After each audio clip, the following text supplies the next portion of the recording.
நம்மளுடைய வருமானம் வந்து பார்த்தீங்கன்னா, பல மடங்கு இன்க்ரீஸ் ஆயிருக்கு. கடந்த ஒரு 5, 10 வருஷத்துல வந்து பார்த்தீங்கன்னா, நெறைய பேரோட இன்கம் லெவல்ஸ் வந்து பெரிய அளவுல இன்க்ரீஸ் ஆயிருக்கு. ஆனா, இன்னைக்கும் வந்து பார்த்தீங்கன்னா, எவ்வளோ தான் பணம் ஜாஸ்தியா சம்பாரிச்சாலும், மந்த் எண்ட்லயோ இல்ல மந்த் நடுவுலயே கூட நெறைய பேர்கிட்ட வந்து காசு இல்ல. அண்ட் இந்த மிடில் கிளாஸ் ட்ராப்க்குள்ளேயே மாட்டிக்கிட்டு நெறைய பேர் இருக்கா மாரி எல்லாருக்குமே ஒரு ஃபீலிங் இருக்கு.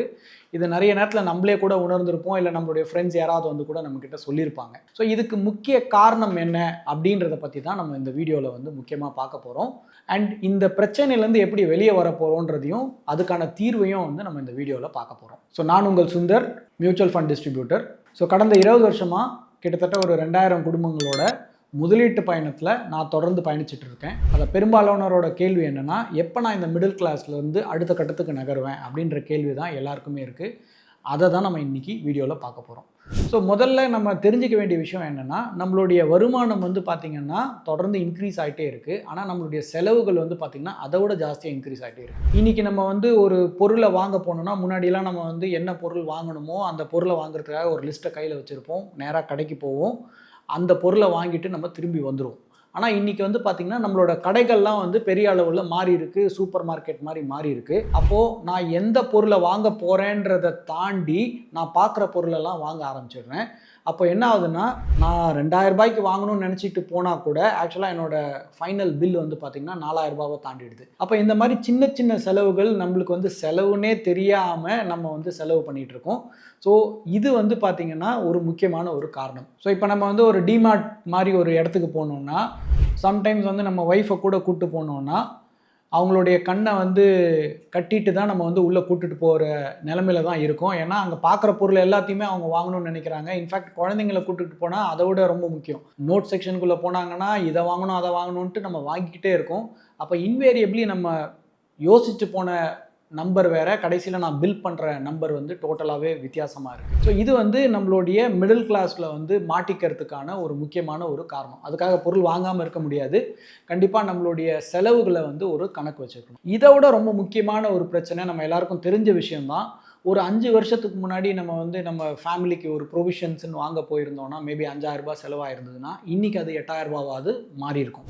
இது வந்து நம்மளுடைய லைஃப் ஸ்டைல் இல்லாமல் சொல்கிறேன். வாங்கின பொருளோட விலையே வந்து பார்த்திங்கன்னா ஏறி இருக்குது. அப்போ விலைவாசின்றது வந்து தொடர்ந்து ஏறிக்கிட்டே இருக்குது. அப்போ 2025, 26 வந்து எனக்கு 8000 ரூபாய் செலவாகுதுன்னா 2030 எவ்வளோ செலவாகும் அப்படின்னா, கண்டிப்பாக 8000 இருக்காது. நம்ம எல்லாருக்குமே தெரியும். அது 10,000 இல்லை 12,000 இல்லை 15,000 கூட மாறி இருக்கலாம். அப்போ என்னுடைய விலைவாசி வந்து ஏறிட்டே இருக்குது. ஆனால் என்னுடைய வருமானம் வந்து பார்த்திங்கன்னா பெரிய அளவில் ஸ்டாட்டிக்காக இருக்குது. ஒன்று வருமானமாக இருக்கலாம், இல்லை எனக்கு வந்து முதலீட்டிலேருந்து வர ரிட்டர்ன்ஸாக இருக்கலாம். இது எதுவாக வேணா இருக்கலாம். அப்போ என்னுடைய ரிட்டர்ன் ஸ்டாட்டிக்காக இருக்கும்போது என்னுடைய விலைவாசி மட்டும் ஏறிட்டே இருந்ததுன்னா, over a period of time என்கிட்ட இருக்கிற பணம் எவ்வளோ நாளைக்கு வந்து தாக்கு பிடிக்கும்னே தெரியாது. அண்ட் மெயினாக வந்து ரிட்டையர் ஆனவங்க நிறைய பேர் வந்து பார்த்திங்கன்னா இந்த இன்வெஸ்ட்மெண்ட்டில் வந்து டிசிஷன் எடுக்கும்போது மோஸ்ட்லி வந்து நம்ம சேஃபாக இருக்கணும்னு நினச்சி நிறைய இன்ஸ்ட்ருமெண்ட்ஸில் இன்வெஸ்ட் பண்ணுறாங்க. அது கரெக்டாக தப்பான்னு நம்ம வந்து ஓரளவுக்கு புரிஞ்சுக்கணும். அண்ட் பெரும்பாலும் நம்ம வந்து பார்த்திங்கன்னா தேர்ந்தெடுக்கிற ப்ராடக்ட்ஸ் எல்லாமே வந்து ஃபிக்ஸ்ட் இன்கம் ப்ராடக்ட்ஸ் தான். ஸோ அது வந்து சீனியர் சிட்டிசன் ஸ்கீமாக இருக்கலாம், இல்லை வந்து ஒரு எஃப்டி மாதிரி ஒரு ப்ராடக்டாக இருக்கலாம், இல்லை சம்டைம்ஸ் பாண்டில் நம்ம போய் பணம் போட்டிருக்கலாம். இப்போ இதிலெல்லாம் என்ன சேலஞ்ச் அப்படின்னு பார்த்தீங்கன்னா, நம்ம போட்ட பணத்துக்கு வந்து பார்த்தீங்கன்னா ஒரு ரெகுலராக வந்து ஒரு இன்கம் வந்துக்கிட்டே இருக்கும். பட் ஆனால் ஆக்சுவலாக நீங்கள் உங்கள் லைஃப்பில் யோசித்து பார்த்துட்டிங்கன்னா, இப்போ 2025 வர இன்கமே எனக்கு 2030 வந்தால் உங்களால் வாழ முடியுமா? இந்த கேள்வியை தான் நம்ம கேட்டுக்கணும். இன்றைக்கி எனக்கு வந்து மாதம் 25,000 ரூபாய் செலவாகுது. இப்போ 2030 எவ்வளோ செலவாகும்? கண்டிப்பாக வந்து 30,000 இல்லை 35,000 கண்டிப்பாக தேவைப்படும். ஆனால் என்னுடைய இன்கம் மட்டும் 25,000 இல்லை இன்ட்ரெஸ்ட் ரேட் கம்மியாகிறதுனால கம்மியாச்சுனாலோ எனக்கு இந்த கேப்பை எப்படி நான் ஃபில் பண்ண முடியும்? அப்போ என்ன ஆகும்னா, over a period of time நீங்கள் உங்களுடைய இன்ட்ரெஸ்ட்டில் இருந்து மட்டும் வாழாமல் நீங்கள் ஆக்சுவலாக உங்களுடைய முதலீட்டு கேபிட்டல்லேருந்தே வந்து எடுக்க வேண்டிய சூழ்நிலைக்கு நிறைய பேர் தள்ளப்படுவாங்க.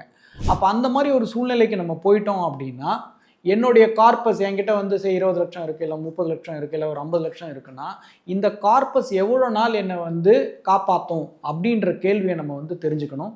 அதுக்கு நான் உங்களுக்கு லைவாக வந்து ஒரு எக்ஸல் ஷீட்டை காமிச்சு அதை நீங்கள் வந்து யூஸ் பண்ணிங்கன்னா, நீங்கள் ஆக்சுவலாக எந்த நிலைமையில் இருக்கீங்க, இந்த நிலைமையிலேருந்து எப்படி வந்து அடுத்த கட்டத்துக்கு போக முடியும் அப்படின்றத வந்து நீங்கள் கண்டிப்பாக உணர முடியும். இப்போ நம்ம வந்து ஒரு இன்வெஸ்ட்மெண்ட் பண்ணும்போது எப்போவுமே நம்ம வந்து பார்த்திங்கன்னா ரிட்டர்ன்ஸ் எவ்வளோ கிடைக்கும் அப்படின்ற கேள்வியை வந்து நம்ம கண்டிப்பாக கேட்குறோம்.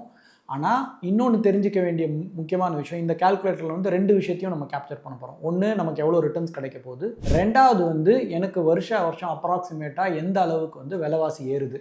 இது 2த்தையும் பார்த்தா தான் என்னுடைய கார்பஸ் எவ்வளோ நாளைக்கு வந்து தாக்கு பிடிக்க முடியும் அப்படின்னு நம்மளால் தெரிஞ்சுக்க முடியும். இதில் வந்து பார்த்தீங்கன்னா இந்த எக்ஸலில் வந்து நீங்கள் உங்கள் கையில் எவ்வளோ தொகை இருக்கோ அதை நீங்கள் வந்து இன்புட் பண்ணால் போதும். உங்ககிட்ட இருக்கிற கார்பஸ் 50 லட்ச ரூபாய் இருக்குன்னு வச்சுப்போம்.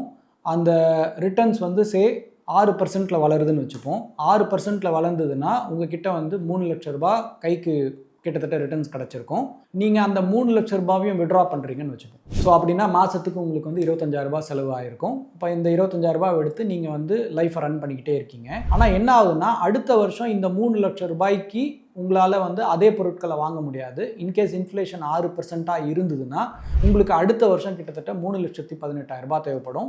இதே நீங்கள் வந்து ஒரு 10 வருஷம் கழித்து பார்க்கும்போது கிட்டத்தட்ட 5 லட்ச ரூபாய் கிட்ட உங்களுக்கு வருஷத்துக்கு தேவைப்படும். ஆனால் உங்களுடைய வருமானம் வந்து பார்த்தீங்கன்னா, அதாவது நீங்கள் ஓவர பீரியட் ஆஃப் டைம் வந்து பார்த்தீங்கன்னா உங்கள் கேபிட்டல்லேருந்து விட்ரா பண்ணி தான் நீங்கள் வந்து சஸ்டெயின் பண்ண முடியும். ஏன்னா உங்களுடைய ரிட்டர்ன் வந்து 6%ல தான் இருக்குது. அப்போ இந்த மாதிரி தொடர்ந்து போயிட்டே இருந்ததுன்னா உங்களுடைய கார்பஸ் வந்து பார்த்தீங்கன்னா 17 வருஷத்தில் டோட்டலாகவே காலி ஆகிடும்.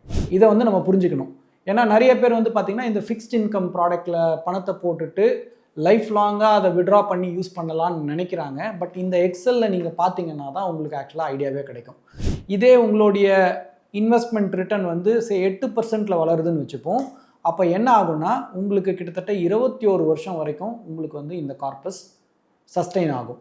ஸோ இந்த கால்குலேட்டரோட பியூட்டியே என்னென்னா, உங்களுடைய கார்பஸ் எவ்வளோ இருக்குது, உங்களோட விலைவாசி எவ்வளோன்னு நீங்கள் 2த்தையுமே டிசைட் பண்ணிட்டீங்க அப்படின்னா உங்கள் கார்பஸ் எவ்வளோ நாள் வரும்ன்றதை சொல்லிடும். இப்போ இதே உங்களுடைய இன்வெஸ்ட்மெண்ட் வந்து 10%ல வளருதுன்னு வச்சுப்போம். 10%ல வளர்ந்ததுன்னா கிட்டத்தட்ட 29 வருஷத்துக்கு அந்த கார்பஸ் வந்து சஸ்டைனபிளாக இருக்கும். இதுவே உங்களுடைய இன்வெஸ்ட்மெண்ட் ரிட்டர்ன் வந்து 12%ல வளர்ந்ததுன்னா கிட்டத்தட்ட 100 வருஷத்துக்கு உங்களுடைய கார்பஸ் வந்து ஆக்டிவாக இருக்கும்.